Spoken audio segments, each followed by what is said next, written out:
We are continuing the Tafseer of surah Al-Kahf with verse 28. The first 27 verses, with the exception of a few verses at the very beginning, dealt with the story of the youths who took refuge in a cave in the past for the sake of their religion.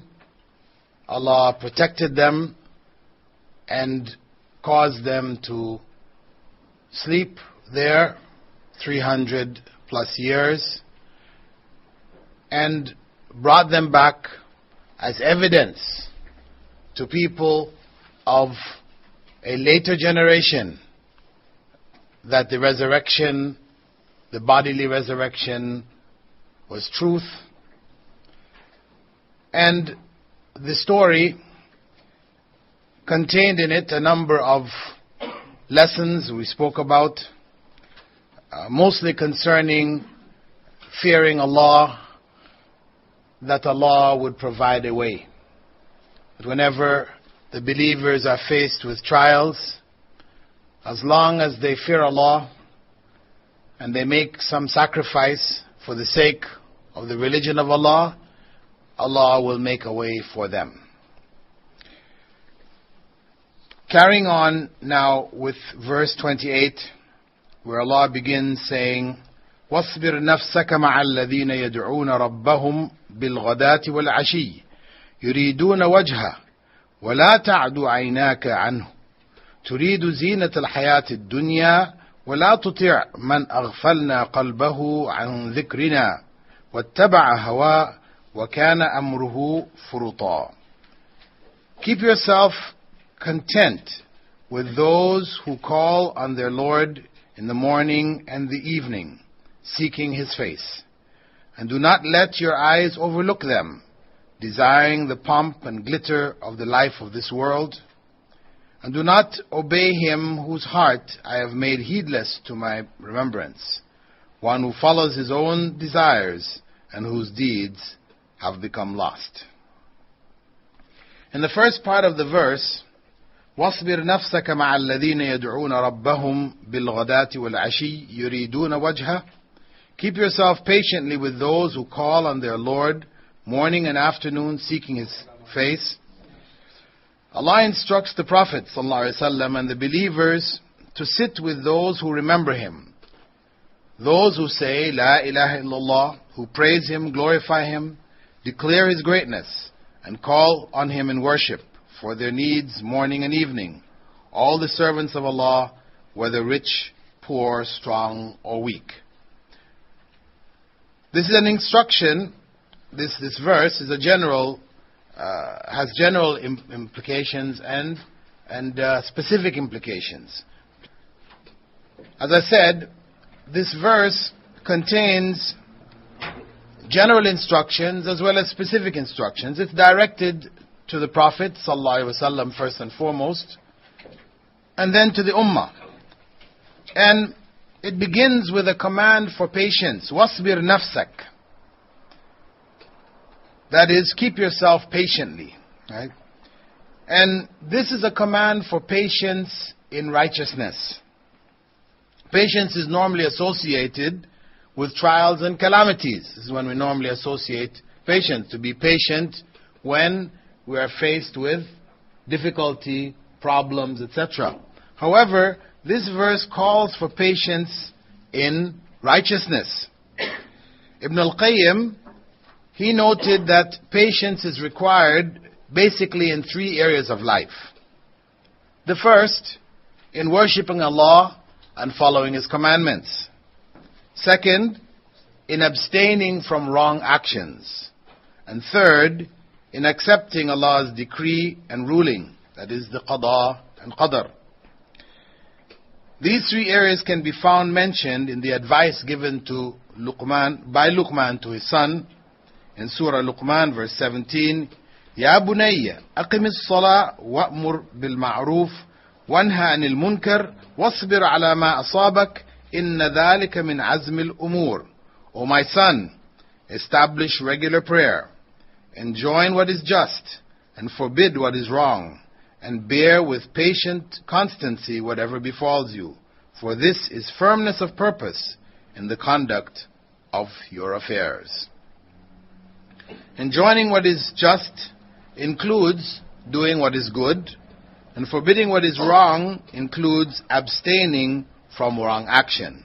So these three basic areas are included in this verse. Worshipping Allah and following His commands. Patience is needed there.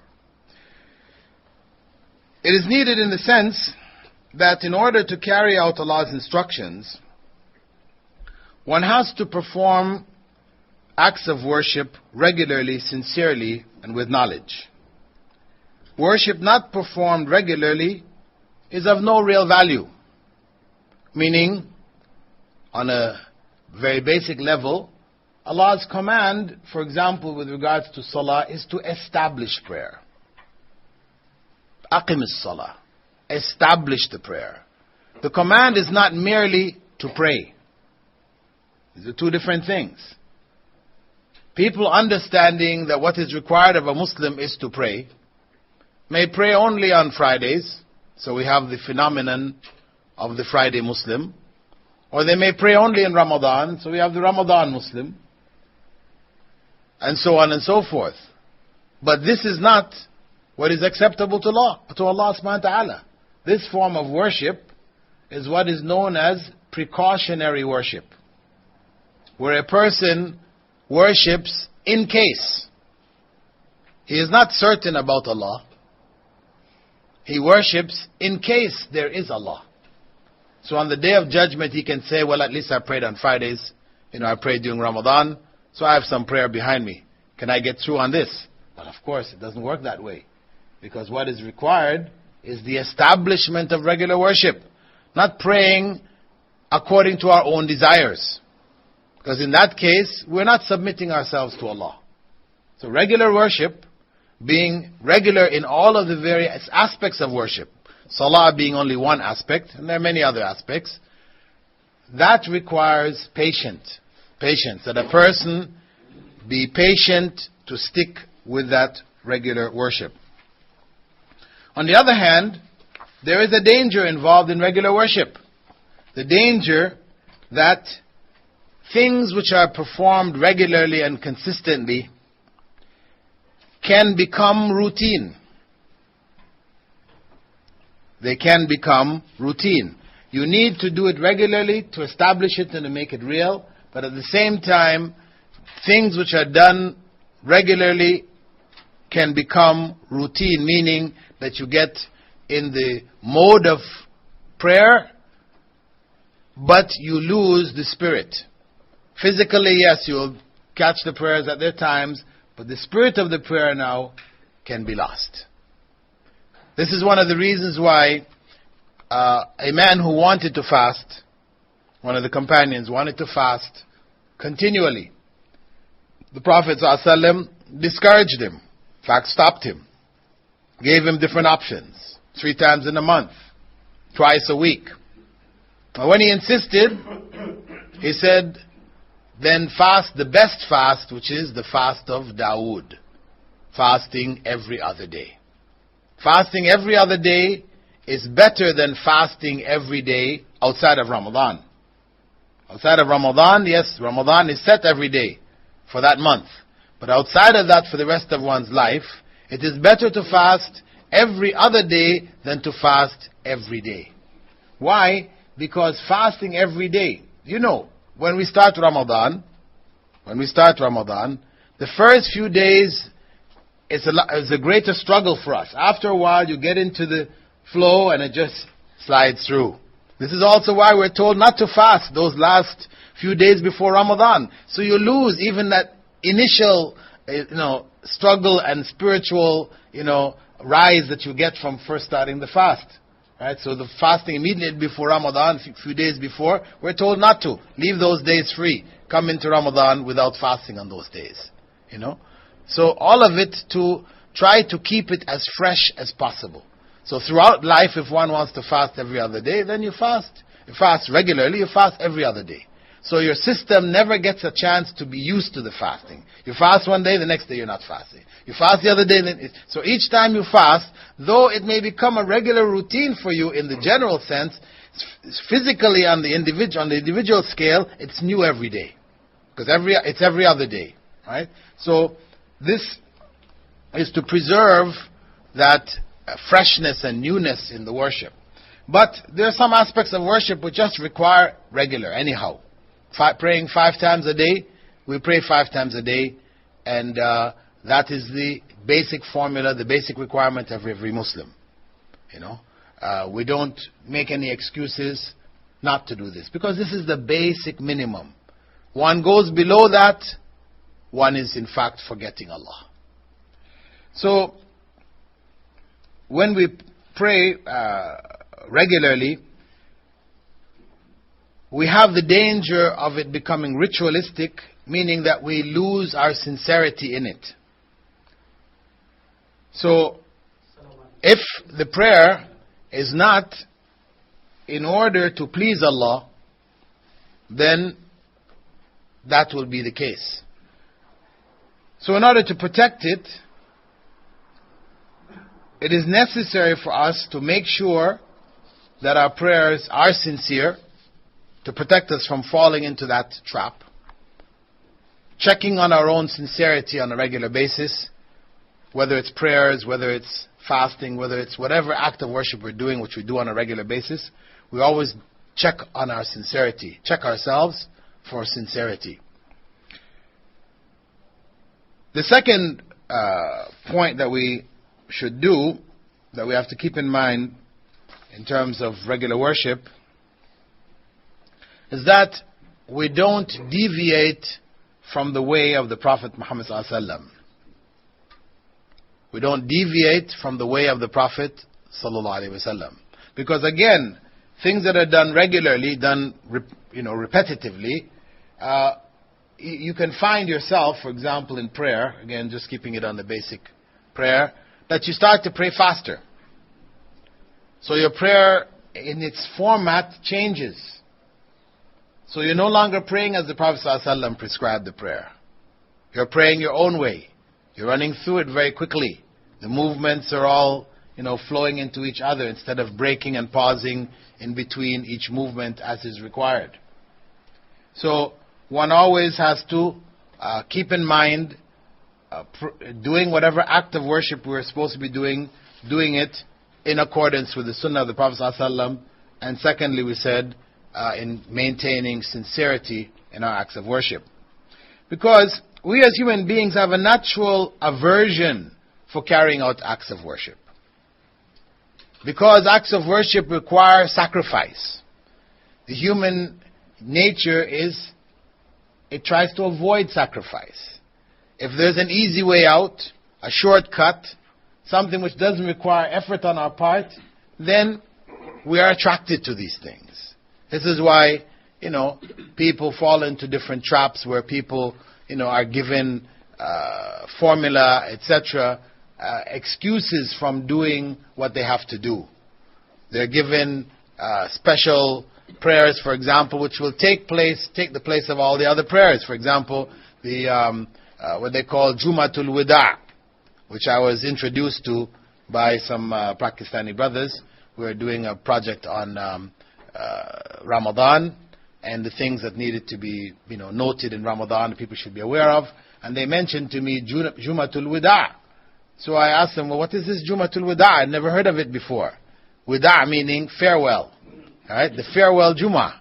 So they said, well, it is said that if one catches that Juma, the last Juma of Ramadan, it covers all the prayers of the year. Right? It covers the prayers for a whole year. So this is you don't want to miss Jumatul Wida'. So if you don't pray at any time in the year, make sure you catch at least Jumatul Wida'. So of course, this is something which people have made up. It's easy. The hearts, lean towards it. Why? Because it's, if you can get away from praying 5 times a day all year long and just catch this one prayer in the year which takes place of everything, who will not try for that? Right? So, of course, this is fabricated. There's no such thing. We have the Prophet ﷺ's Hajj, which is called Hajjatul Wida', the farewell Hajj. We also have Tawaful Wida', that is the farewell Tawaf, going around the Kaaba before leaving Mecca. But we don't have any Jum'atul Wida'. But this is what happens in places where people look for shortcuts. There are individuals who are prompted by Satan, satanic sources, whatever, who will feed them this kind of information. And of course, these things will spread like wildfire, become very popular. So, this is among the things that we need to keep in mind. Since this is our nature, we then have to be careful to maintain the freshness, the purity of our worship, so that it doesn't become ritualistic and lose its value. And this includes also the recommended acts of worship, even the voluntary acts of worship, our sunnahs that we do before and after prayers, even things like reading Quran. This is among the voluntary acts of worship, and attending circles of learning, etc. All of these, we may be motivated at a point in time to do so, but then of course shaitan is chipping away at whatever we have, and will try to discourage us, so that, we come one time, we don't come five. We just pop in once in a while, We're like Halley's Comet. We only see you every 100 years or whatever. It is it's easier to do things that way than to be consistent. And of course, to get real knowledge and to really benefit, one needs to be consistent. That's why the Prophet ﷺ said that, Allah prefers from us that we do small acts of worship, but do them regularly. Rather than big acts of worship, we come up, all this worship, then it's only good for a month. Then for 2 months, 5 months, we're not doing the worship. Then we get motivated again and we come back up again. No. Like this, eventually our desire will fall, and the time between will get longer and longer, and we'll go farther and farther away from Allah subhanahu wa ta'ala. So, doing regular acts of worship, trying to take amounts that are doable. Rather than, okay, we want to read the whole Quran. We should be trying to read the Quran once every month. But, the amount of time that we have is such that it's not possible for us to read a whole juz every morning, for example. Or even dividing it up during the day because there's so many other things. No, okay, so take something smaller. Once a month is beautiful. But if practically speaking we can see it's not possible, better to try it, once every 2 months or once every 3 months. But at least establish that. Get that fixed. Once that is established and fixed, then one can, increase and improve. So every step of the way, Ibn al-Qayyim went on to say, humans need patience in carrying out acts of worship. Before one starts to do an act of worship, he or she must make sure their intentions are correct. One has to make sure intentions are correct before beginning their act of worship. He should check his sincerity and to avoid showing off during the act of worship. And while doing the act of worship, one should perfect it. Do it to the best that one can. The best meaning in accordance with the recommendations of the Prophet ﷺ. This is the best. The best is what he did, what he recommended. Some people may give you other things which they consider or promote to be better. For example, there's a book in common circulation amongst many people called Fazail A'mal. Right? This book contains in it a story, amongst other stories, about individuals. And they mention names of certain individuals, well-known people of the past. Big figures. Abu Hanifa in particular. They mention, supposedly, he used to pray Salatul Fajr with the wudu of Salatul Isha. He did that for 20 years. Praying Salatul Fajr with the wudu of Salatul Isha for 20 years. What does that mean? It means he didn't go to sleep at night. That's what it means. He didn't sleep at night for 20 years. But Allah says He made the night for sleeping and the day for working. And Prophet Muhammad ﷺ slept at night and was active in the day. He did get up for tahajjud, but we have no record of him doing this. No record of him praying Salatul Fajr even one time with the wudu of Salatul Isha. We have no narration of this. It's not to say he may not have done it on some occasion, right? We can't deny that it may not have been done, but we have no record of it being done, much less doing it continually. So now, though for people who are not aware of the Sunnah of the Prophet ﷺ, they would say, wow, mashallah, this is really, really something righteous and holy. To pray this Salatul Fajr with the wudu of Salatul Isha for 20 years, mashallah. But hey, can they do better than Rasulullah sallallahu alaihi wasallam? No. So no matter how attractive it may sound, how wonderful it may be, if it is not in accordance with the way of the Prophet sallallahu alaihi wasallam, then know that it is not the better way. We seek to perfect our acts of worship by doing it in accordance with the instructions of Rasulullah sallallahu alaihi wasallam. And also, once one finishes an act of worship, then one also has to abstain from doing anything which would corrupt that act of worship. Because shaitan is busy. Shaitan is going to come at us in the beginning, whilst we're doing it, and at the end, in order to destroy that act of worship. So the benefit from it is lost. So even at the end, Allah says, for example, in Surah Al-Baqarah, verse 264, يَا أَيُّهَا الَّذِينَ آمَنُوا لَا تُبْطِلُوا صَدَقَاتِكُمْ بِالْمَنِّ وَالْأَذَى. O you who believe, do not cancel your charity by reminders of your generosity or by injury. So you do charity, but then you remind people of that charity every time. Didn't I do this for you? Weren't you the needy one that came to me and asked me and I gave you?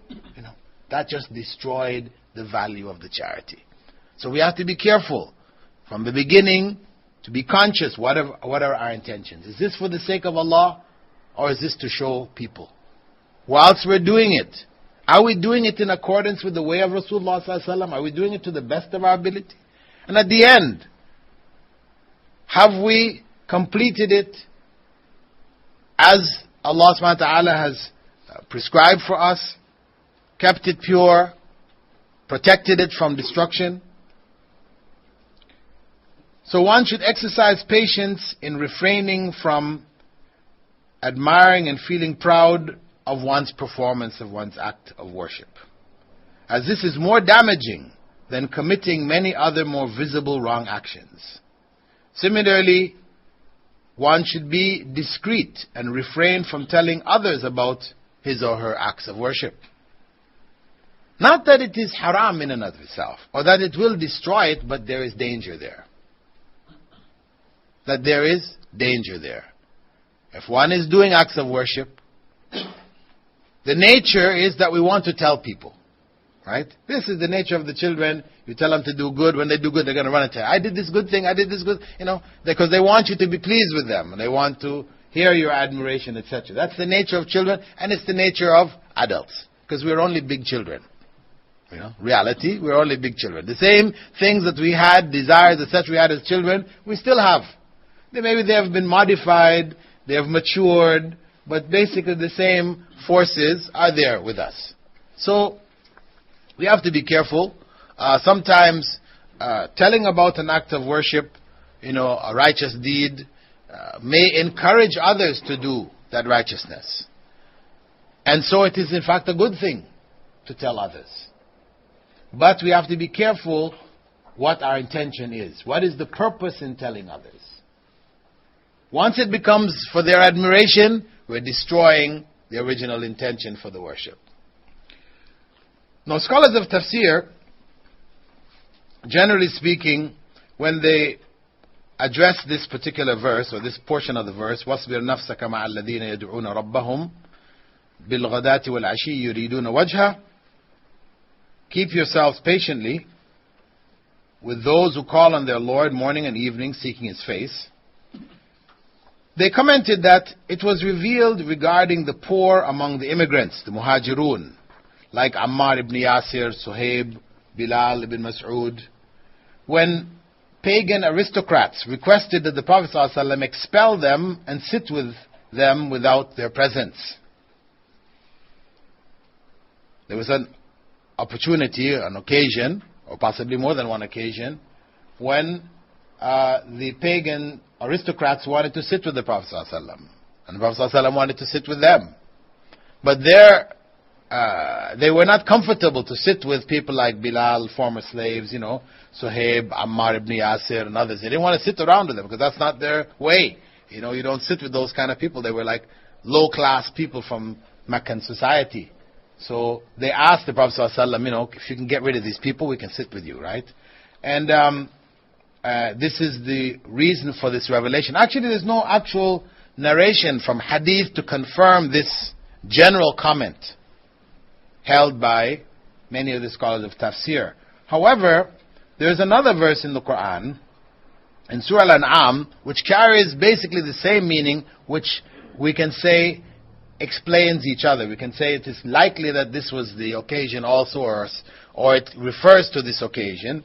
And it is found in a narration given by Sa'd ibn Abi Waqqas, in which he said, 6 of us were with the Prophet ﷺ.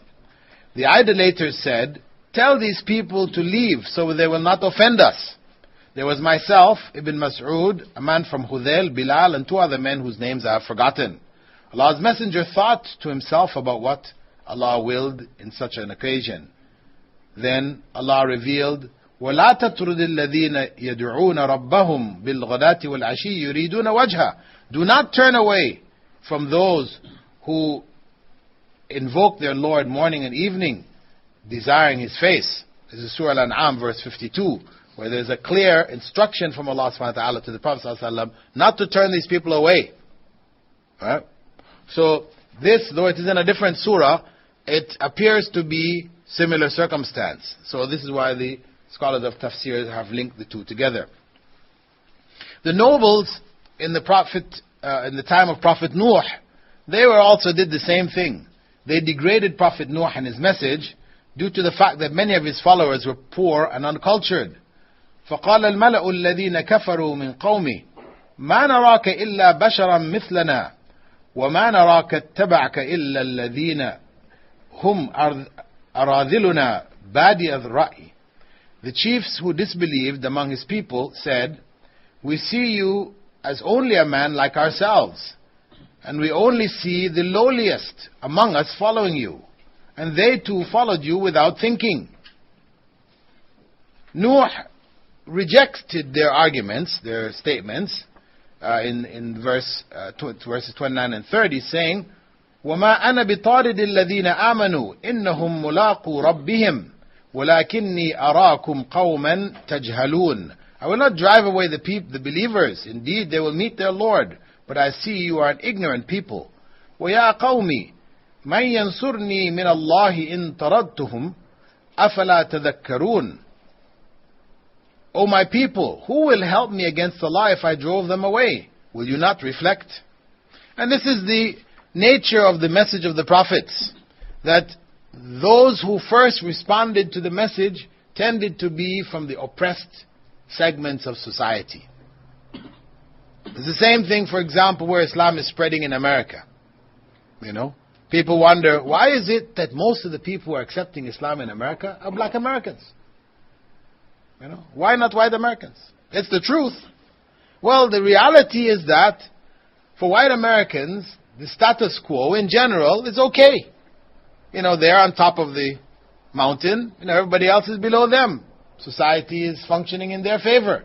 They're not really suffering. Although, in real terms, the number of white people in America who are suffering economically is far greater than the total number of black people in America. But that's not how the media portrays it. Those who are at the bottom of the barrel are black, those at the top are white. That's the general image that's just presented. So white people then are not necessarily attracted to a message coming from the Middle East, from other, black peoples, non-white peoples. They feel it can't be superior, it can't be better than what we have, because we are at the top of the mountain, because what we have is what is best. So there is a natural doubt because of that. Right? Though if the message is given across properly and clearly, then the numbers of white Americans would increase rapidly, greatly, And this is what we found, practically speaking. Though in America today, maybe the percentage of whites who accept Islam may be only around 10 to 15%. During the Gulf War, when we were dealing with young people in the ages of 18 to 25, who had freshly come over from America, they were being now exposed to Islam on a large scale. We found that, maybe the percentage of whites who were accepting was like 35%, maybe even up to as much as 40%. It was much higher than the norm for America. So we do know that to some degree, the getting the message across to the people is what is lacking in general in the West. The message of Islam is not reaching the mass of the people. But let us not be surprised when, the largest numbers of people who are coming in are from, Black Americans, Puerto Rican Americans, Mexican Americans, from these other, classes of the non-white Americans. It's not surprising in that sense. Because people who are oppressed, are looking for a way out. They're looking for an alternative, some other system. So naturally, when they hear the message of Islam, they're more willing to reflect on it and to accept it. This verse contains general instructions to accompany the righteous and to struggle with one's desires in order to keep their company and to mix with them, even if they are poor or of lowly status. For in accompanying them, there is uncountable benefits.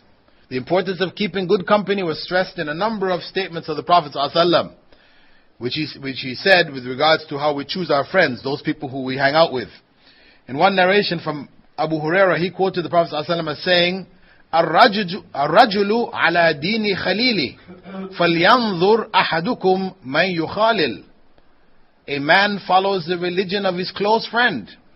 So each of you should be aware of whom he befriends. A man follows the religion of his close friend. So each of you should be aware of whom he befriends. Whoever you make your close friend, he is going to affect you. He's going to affect your way of thinking, your way of acting. Though you might start off the friendship in one position, don't be surprised to find yourself, your ideas changed over time.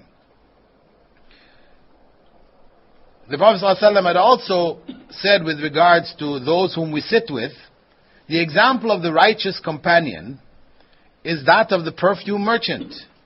If he doesn't give you any, its fragrance will touch you. The example of the evil companion is that of the blacksmith.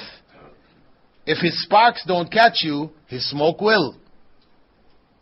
This is the nature of companionship. The good companion is going to have a good effect. The bad companion will have a negative effect.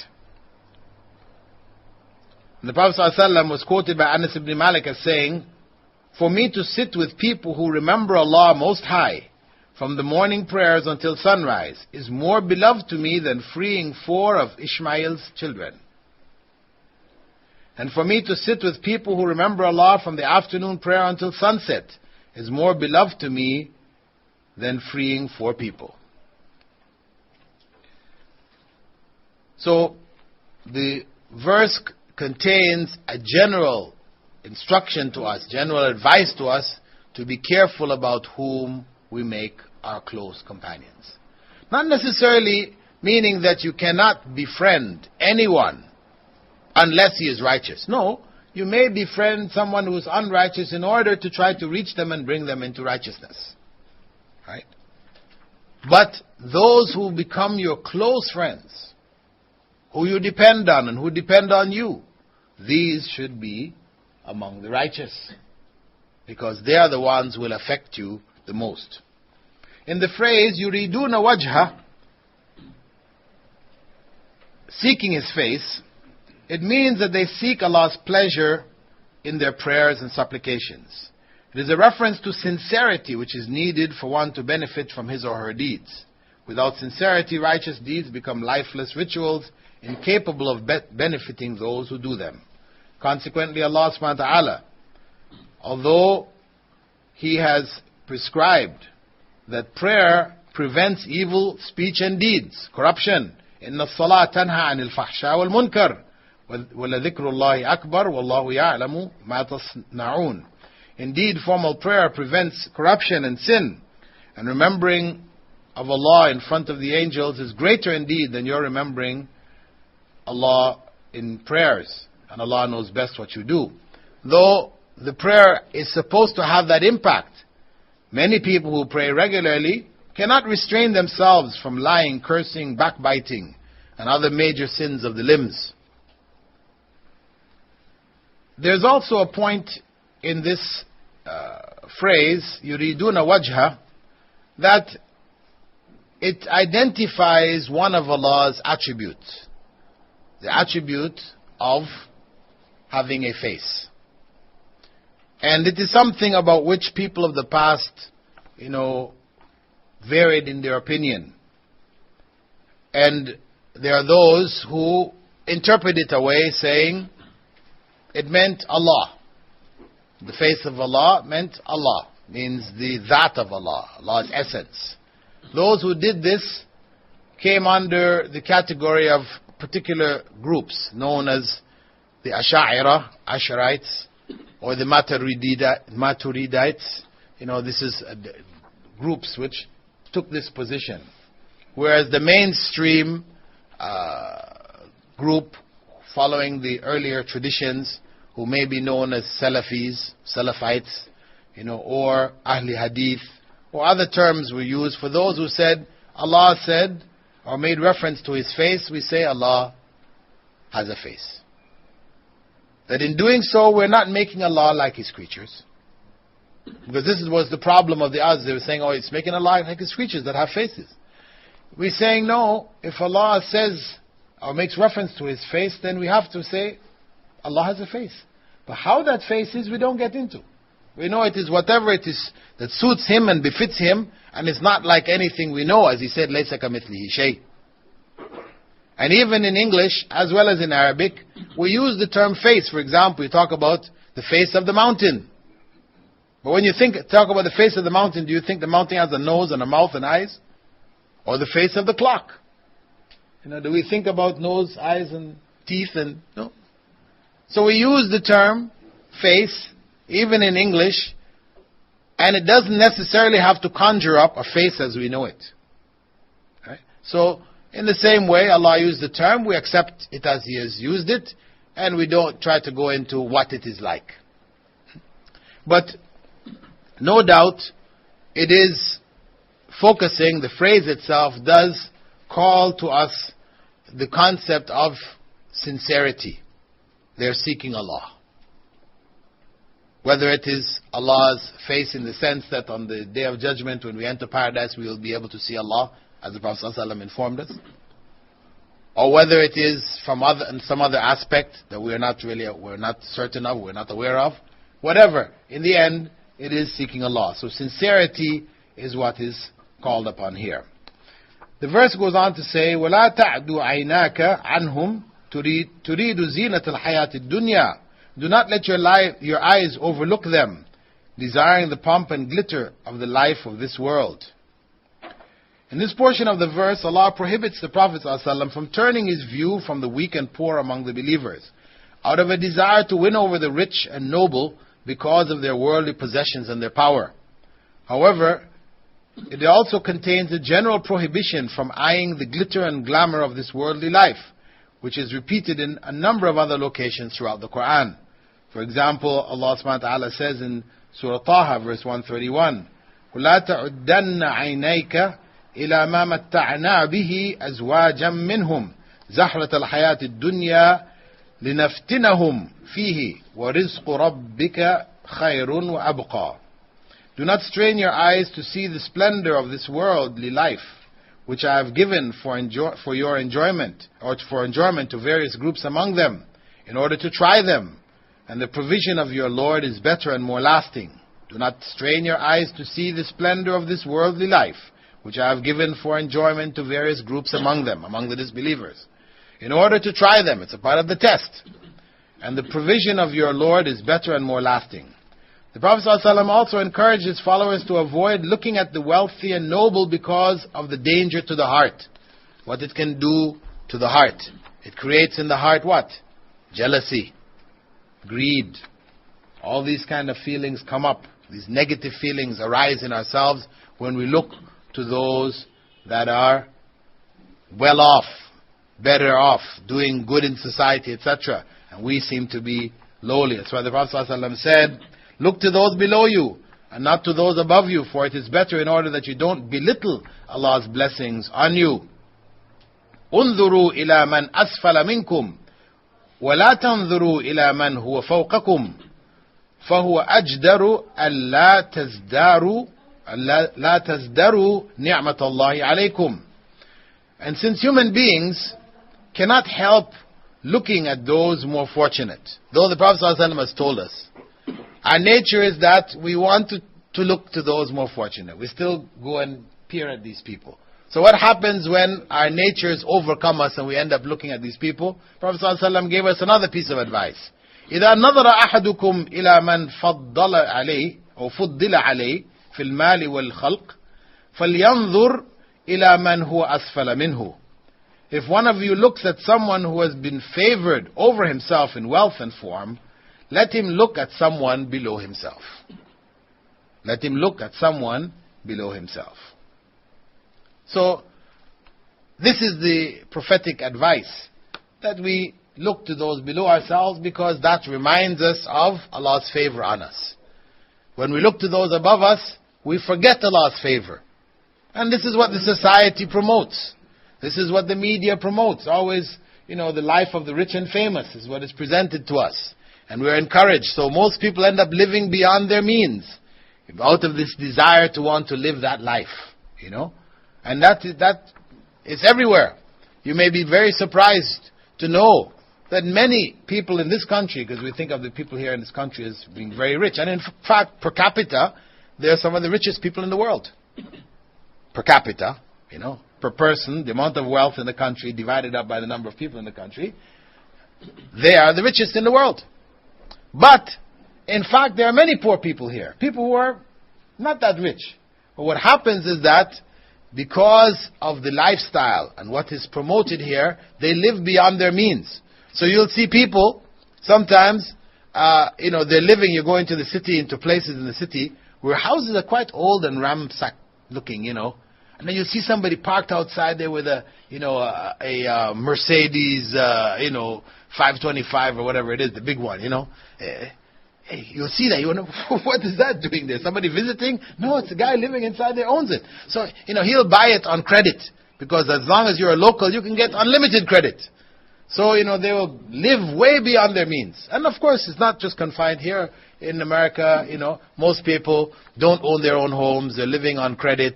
And that's why you end up seeing so many people, living in the streets. Because all it takes is for some element of that credit system to fall, to break. You didn't make payments in time, the whole house of cards comes crumbling down. Everything is taken away and you are kicked out on the street. People end up living in the street. So, the Prophet ﷺ has encouraged us, as Allah subhanahu wa ta'ala encourages us, to live simply and to keep our focus on those below us. Below us in the sense of keeping Allah's blessings appreciated within ourselves. But on the other hand, it is also because people who are in the lowly element of society, they are in fact those that are closest to Allah. For the most part, the people who are in the lower levels of the society, they are the ones who are closest to Allah. And we have to ask ourselves, how many poor people do we know? Here, we are here living. How many poor people do we know? How many poor people have we visited? Do we invite into our homes? We all know that it is good, to help the poor, etc. But we tend, for the most part, to befriend people of our own strata.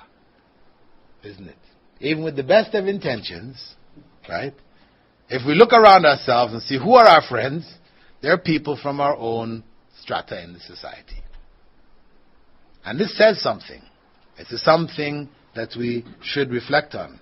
Especially when the Prophet ﷺ said, indeed the rich are the poor on the day of resurrection, except for those who spend their wealth like this, and like this, to their left, right, and to their back.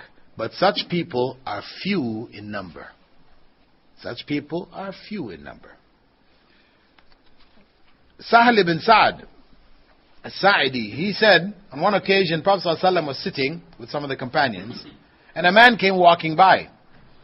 And he asked the man who was sitting beside him, said, what is your opinion of this passerby? The man replied, this is from the noble class of people.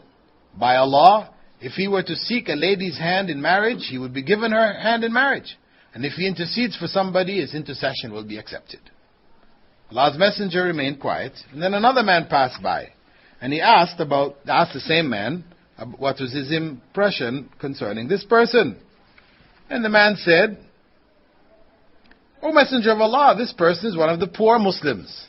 If he were to seek a lady's hand in marriage, no one will accept him. And if he intercedes for somebody, no one will accept his intercession. And if he talks, no one will even listen to him.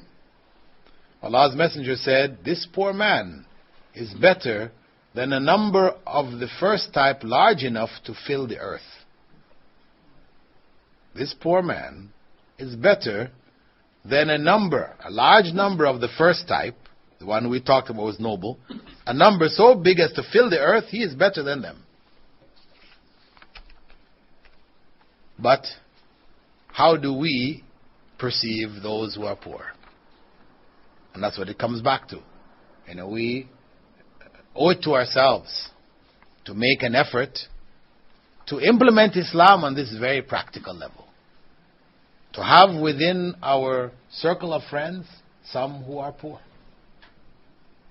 Some who would come to our house, share a meal with us, and some whose houses we go to and share a meal with. Because that is Islam. وَلَا تُطِعْ مَنْ أَغْفَلْنَا قَلْبَهُ عَنْ ذِكْرِنَا وَاتَّبَعَ هَوَاهُ. And do not obey him whose heart I have made heedless of my remembrance, one who follows his own desires. In this verse, Allah prohibits the Prophet ﷺ from obeying or responding to the requests of those whose hearts he made negligent of Allah's remembrance, like those who asked him to drive away the poor from their gathering. They requested the removal of those who sincerely called on their Lord, while they were themselves heedless of his remembrance. Furthermore, they follow their own desires and prefer them over the truth. Thus they chose idolatry over Tawheed. Though the Prophet ﷺ intended good by inviting these people, because their conversion to Islam would have made Muslims powerful in Mecca, Allah told him not to do it. Similarly, if those in the course of trying to implement what is right are encouraged to do what is displeasing to Allah, they should not accept their suggestions, because they are ultimately displeasing to Allah. So the goal sought would not be pleasing to Allah either. What this is saying is that the ends don't justify the means. The ends don't justify the means. Though we might be seeking good ends, if what we do to achieve those ends involves displeasing Allah, and people will advise us, if you do this, if you do that, if you do the other. And there may be people who are in positions of authority, people with, respected people, etc., etc. But if what they are advising is what is displeasing to Allah, then we have to abandon it. We have to leave it. We can't accept it. Because the end result will not be pleasing to Allah, relative to ourselves. If the end result turns out to be good, it will be good for those who are able to benefit from it. But we, who used illegitimate means, will not get any benefit from it. It will be counted as an evil deed against us. Though, if you look at it by itself, it is considered to be something good, great good.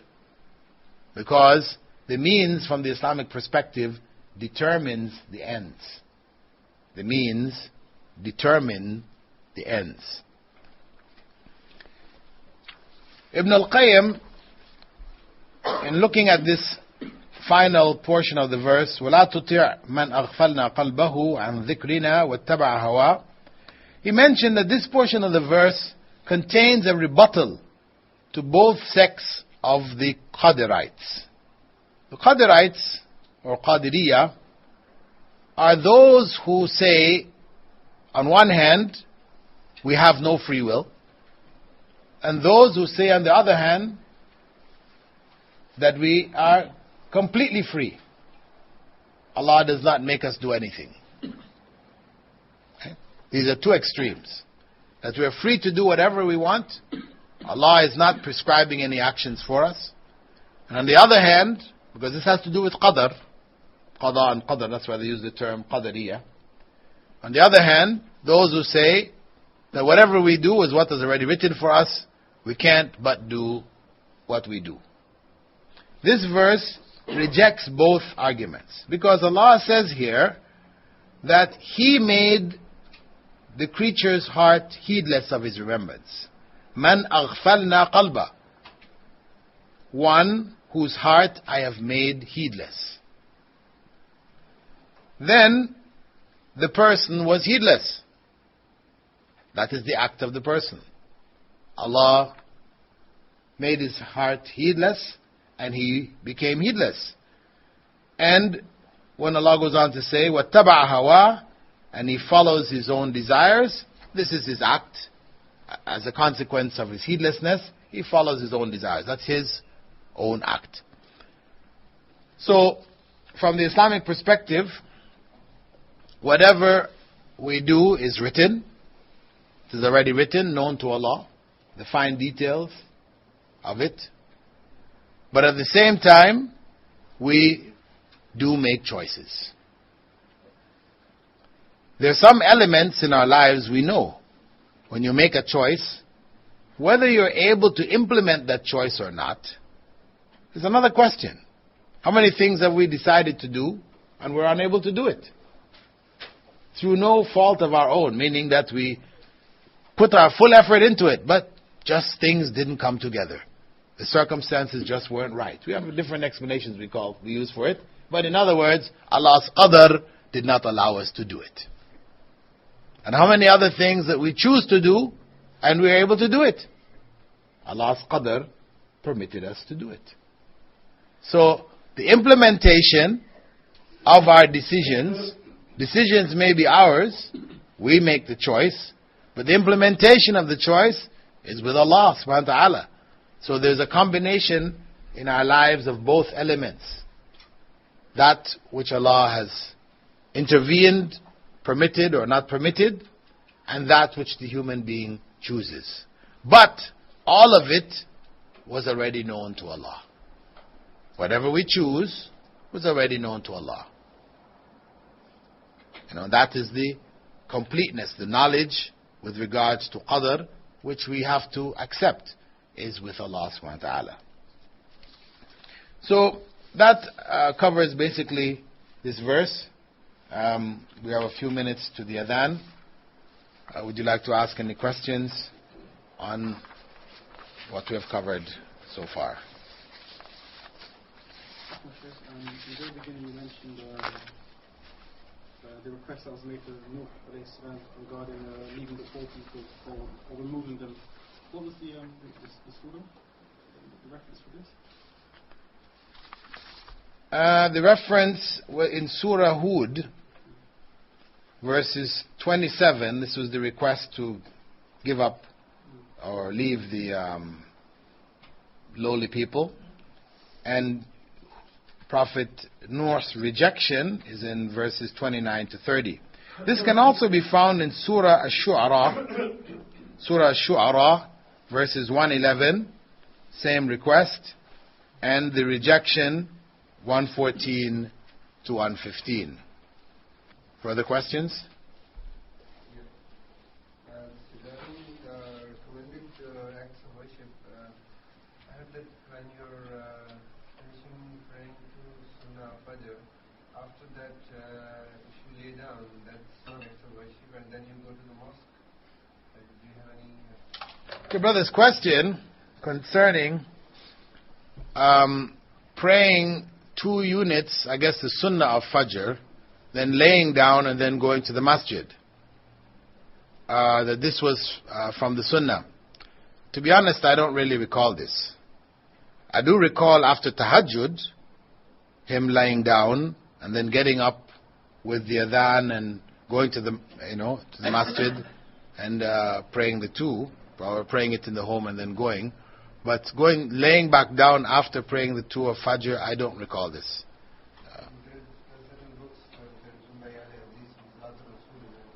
Yeah, well, if you can bring it for us, then, I can comment on it. Because as I said, I'm not, this information is... We can bring it shortly. Huh? We can bring something back. Yeah, bring it, please. It has slipped me. Perhaps I read it some time back and I've forgotten.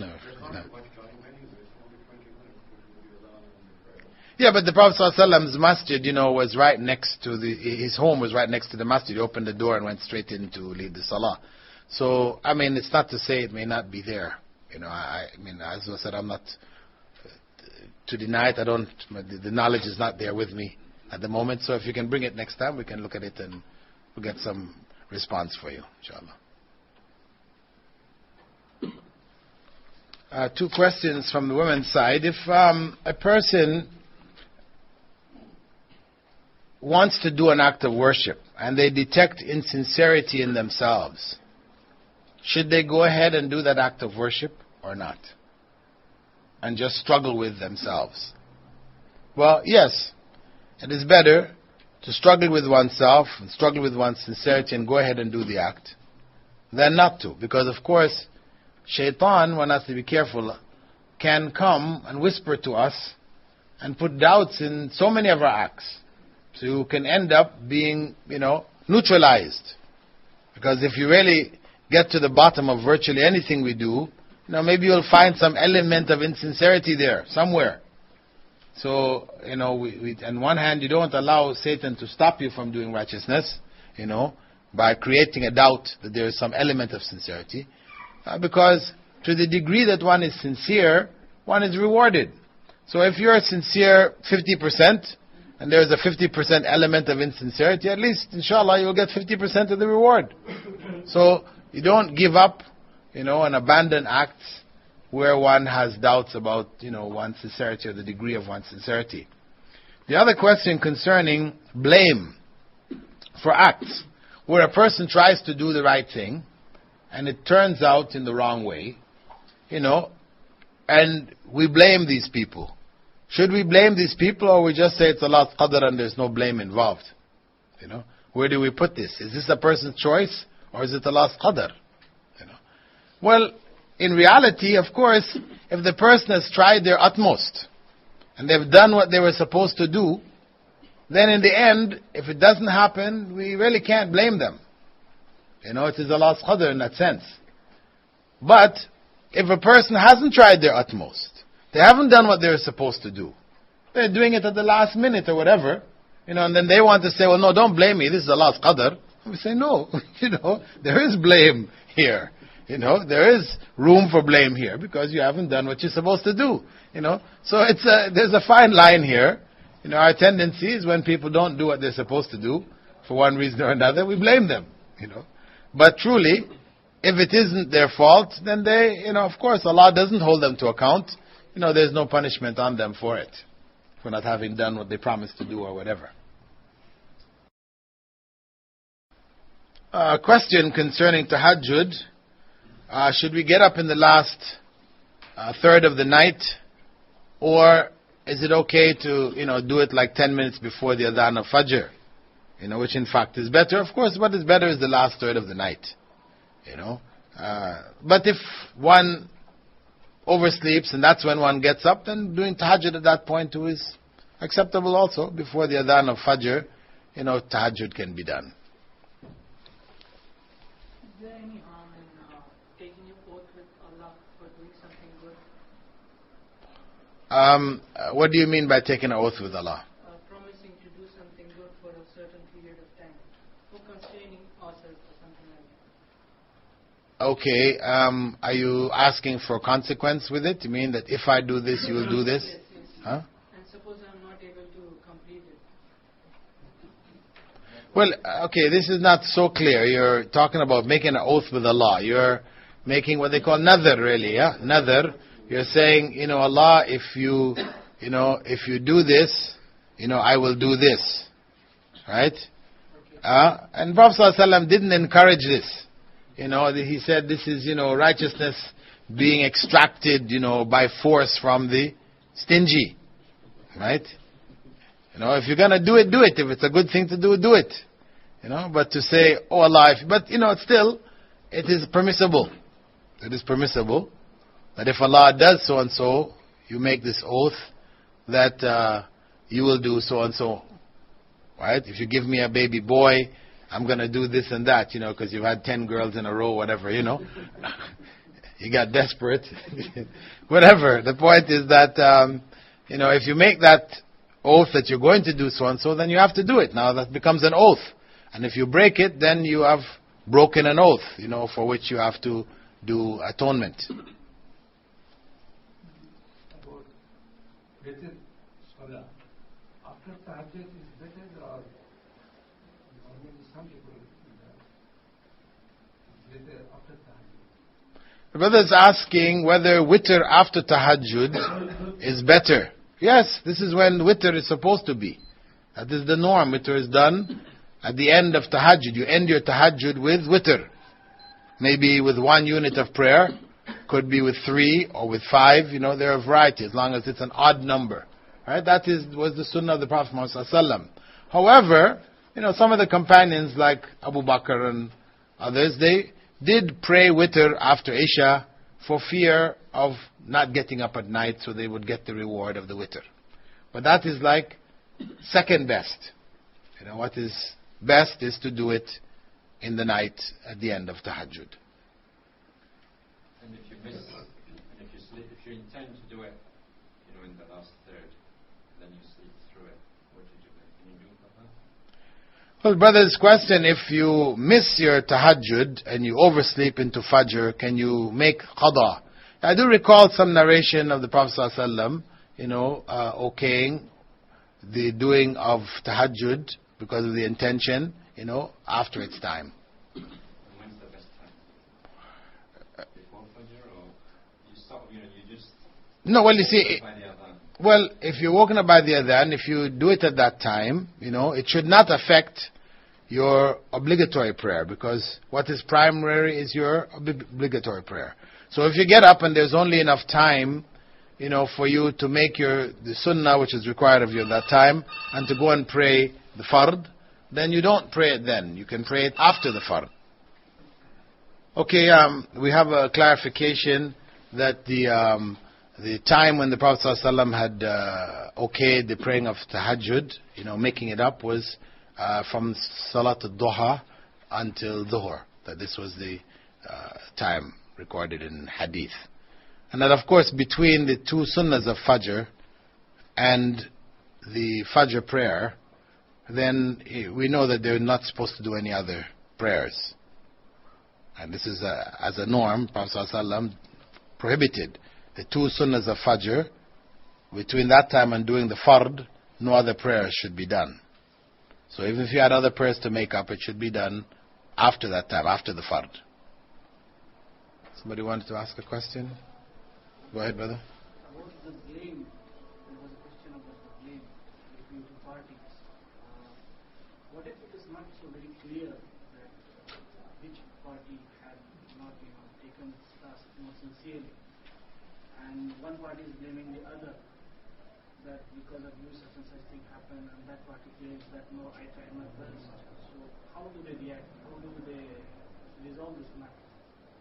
If the situation is not clear between both. Okay, brother's question, where a situation of blame, whose fault is not clear, and people are blaming each other, how is that type of situation resolved? In the end, we have to know that it is by Allah's permission, in the end. Whether the person was at fault or whether the person wasn't at fault. In the overall sense, it's by Allah's permission. If such an act took place or didn't take place. So where it is unclear, blaming doesn't serve any purpose beyond animosity, then it's better to give it up, leave it with Allah subhanahu wa ta'ala. If blaming has a value, that is, it identifies where error has taken place, so somebody can correct their actions in the future, this is the intention behind that blaming, then it's useful. But if blaming is just a matter of blaming for the sake of blaming, for putting people down, hurting their feelings, these kind of things, then it's of course not good. It's become something evil. So where it is unclear, the responsibility can't be clearly defined, etc., then it's better to leave it and leave it with Allah subhanahu wa ta'ala. A question from the sisters, which acts of worship can we make this nadhr or vow with? Well, it has not been specified. It's not been specified. But usually people are doing it for things they want of this world. That they will do a particular additional act. It can't be, of course, an obligatory act, because that's already obligatory. What you're doing is making an act obligatory for yourself. By making that vow. You say, oh Allah, if my business is successful, I'm going to make Umrah. So Umrah wasn't compulsory on you. But once you made that oath, now you've made it compulsory on you. Oh Allah, if my child graduates, I will give so much in sadaqah. Sadaqah was a voluntary act. Well, now you have made it obligatory on yourself. If you don't fulfill it, you fall into sin. So, anything among the voluntary acts can be used in the vow. Not the obligatory, because obligatory is already obligatory. In Pakistan, we have a TV channel called QT News, Quran TV. On that, they have something called istikhara, where people normally call from abroad and they will say their problem, like, I want to buy a shop. Am I allowed to do so? And there is a comparer who's sitting like as you are, who is nice, and the Mulana is sitting behind the camera or somewhere. And then he will ask for permission, and the guy will say, the Mulana will say that I've done istikhara and it's okay, you can buy, or it's not okay, you don't buy. Now, is this, I don't find any sense in that, I'm sorry. Like, is this of some reality? Because the guy has got, as I understand, istikhara is something that you have a prayer, and you do at night, and you get a sign, that's there. But in Pakistan, they have they say, okay, if you open the book of Quran and you pick one ayat up, you read that, and sorry, it's totally outline, but that's all. Sure. Okay, yeah, good point. Brother was questioning about istikhara as he has observed it on Quran television program in Pakistan, where people call in. It's a dish, yeah, satellites all over. So people call in from all over the world. I guess it's Pakistanis, because this is Pakistan television. They're calling in, and the presenter, he will accept their question. They want to do something, open a shop or start a business or whatever, and there will be a Maulana in the background who, when he hears whatever that person wants to do, he, I guess, makes dua al-istikhara in a second, flips open the Quran, and whatever verse comes up, or we don't say, it's not said how he does it, but within seconds he's able to tell you, you can do this thing or not do this thing. It's good, go ahead, open your business, or don't go open your business. And he was mentioning also that other people, I guess, would do it this way. They make the dua, open up the Quran, whatever verse your finger comes on, this is going to tell you whether you should do it or not. Of course, this is completely illegitimate. This is completely unacceptable. This becomes fortune telling, using Islam or using elements from Islam, for fortune telling. And it's business. There's business involved. This is business, This is a business, really. On top, people call up by saying that there are gymnasts or someone that's done black magic. Can you please cut the black magic? It's totally it's a whole idea behind it. It's a whole it's a whole superstitious kind of people playing on people's superstitions and their fear of the unseen and the unknown world, and people are offering solutions that don't have solutions, in fact. Okay? So this is not acceptable Islamically. And the other element related to it, what the brother mentioned was that, as he understood it, that, istikhara is done, that you do it at night, you go to sleep, and whatever you sign that you see in your dream, whatever, this is what you follow. But in fact, that isn't correct either. No, but even whatever, you pray 2 rak'ah, and you go to sleep at night, and then you're looking for a sign in your dream, this is also not correct. Okay? No problem. But the Prophet ﷺ, what he told us, the dua al-istikhara is very clear. That when a person, what you do is when you have something to choose, a decision you have to make, then you use whatever means you have, in this world. You seek knowledge, you ask people, whatever you get the advice of people, etc. And after you've gathered all the information about this thing, and you've decided what you're going to do, then you make your dua al-istikhara. You make your 2 rak'ah, and you make your dua al-istikhara. And in your dua al-istikhara, you're saying, oh Allah, if this is good for me, in my life and in the hereafter, then make it easy for me and bless me with it. So this is your sign. You're not looking for any sign in a dream. Some people have green lights and, different colors and stuff like this. No problem. It's commonly understood this way, but it's a misunderstanding. There are no signs of this nature. It comes in terms of what happens when you try to implement it. You see? If it becomes easy, if you find all kinds of difficulties coming in your way and it's not working out, this is the sign that it is not good for you. And that's why you say, if it's not good for me, take it away from me. Put in my heart, give me something else, put that in my heart instead.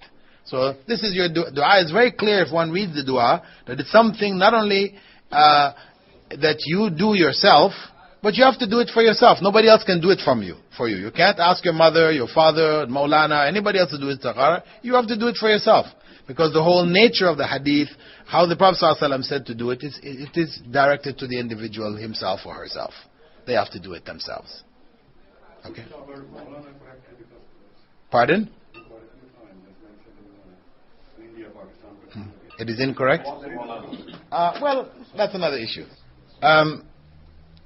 Just an additional point, mentioned that a number of scholars do hold that this nadhr, where you're saying that Allah, if this happens for me, I will do this act of worship, that they, a large number of scholars consider it to be makruh, disliked. Well, anyway, from the statement, as I mentioned in the beginning of the Prophet ﷺ, it is obviously something which is not recommended. The other point somebody was asking? Oh, but the use of the term Maulana. No, actually, there's no harm in it. I know some people, because the fact we say Anta Maulana in reference to Allah in Surah Al-Baqarah in the dua, because the term Maulana, has more than one meaning. Right? There's an element of it which is applicable only to Allah subhanahu wa ta'ala, and there's an element which can be used for human beings also. The term in fact Maulana, you will find some references that I think it was Umar ibn al-Khattab had mentioned that something to the effect that, referring to Abu Bakr, he called him, that he was Maulana and he had freed Maulana, referring to Bilal. So from both elements of the society. Abu Bakr, who was at the top, calling Maulana. Maulana was used, it could mean somebody who was high, as well as it could mean somebody who was low. But it was used in this context in the high sense for both Abu Bakr and for Bilal. So the term Mawla, it exists. Prophet ﷺ had said, that a person, for example, who accepts Islam, doesn't have any family, then they're referred to as Mawla, of a particular tribe or a particular family, etc. And Mawlana, na is just meaning our. The same term Mawla is there.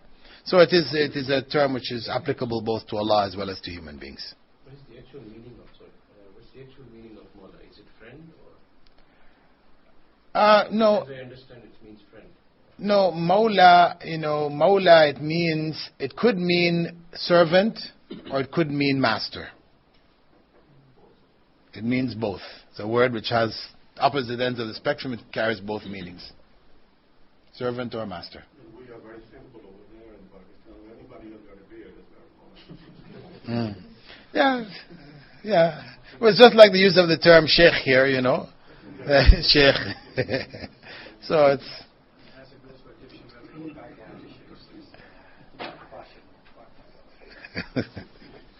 Any other questions? Inshallah, we'll go for salah. Huh? You said you couldn't pray between Fajr, Sunnah, and Paris, anything in the middle. Does that mean you can't do Fajr, Sunnah at home? So you might do Tahiyyat al-Masjid? No, with the exception of Tahiyyat al-Masjid, the Sunnah, in fact, the Sunnah, Prophet ﷺ preferred to do the Sunnah at home, and he did say that the best place to make our prayers is in the home, with the exception of the Fard prayers. So actually, it is better to do Sunnah prayers in the home. What about doing Sunnah at home and then doing the Tahiyyat al-Masjid? Tahiyyat al-Masjid is fine. Yeah, that's what we said. Tahiyyat al-Masjid is fine if you've done the Sunnah at home. Yeah.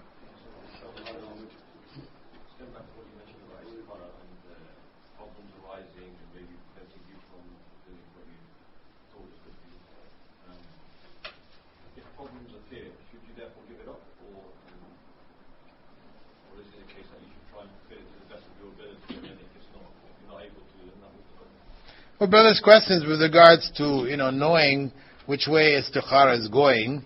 If one finds difficulty, do you abandon at the first sign of difficulty? Well, it's difficult to identify at what point, You've tried your best and you find it's not working, then that's the point, Should you keep on trying further after you've made your full effort, you keep running after it here and there? Well, this is where you've gone over. It's really you as an individual has to make that choice. I don't think somebody from the outside can say exactly at what point you give up. But we can just say in general, it's after you've made your effort, you find it's not working out, difficulties you face, seemingly insurmountable difficulties, then you give it up. You go on to look for something else. It's one of these things that's very difficult to identify exactly at what point. It goes to you as an individual. But there comes a point where you've put your full effort in, right?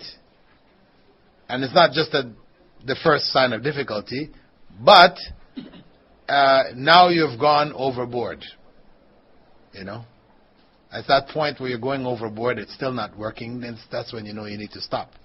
You're becoming frustrated and everything else. Yeah, it becomes your personal decision, yeah.